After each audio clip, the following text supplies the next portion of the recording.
In this video, I'm going to show you how you can turn on hearing yourself while recording in OBS. So in most cases, when you're recording yourself and you're not sure if your sound is correct, sometimes you may want to go ahead and switch on self-hearing so that you can hear yourself as you record using OBS. Now to do this, I'll show you using my live recording here. So to set up self-hearing or to hear yourself, go ahead and identify where your mic is. And as you can see, my mic is here.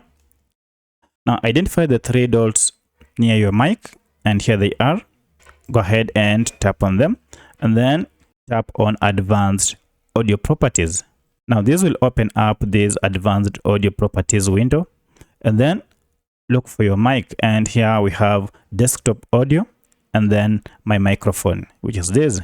So to hear yourself, we have to go ahead and change the settings under audio monitoring. Currently, the audio monitoring is turned to off. To hear yourself, just go ahead and toggle on this and then turn on monitor and output.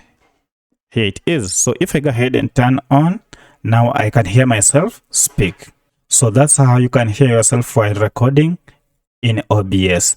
If this video was helpful to you, kindly hit the like button and subscribe to this channel to support me.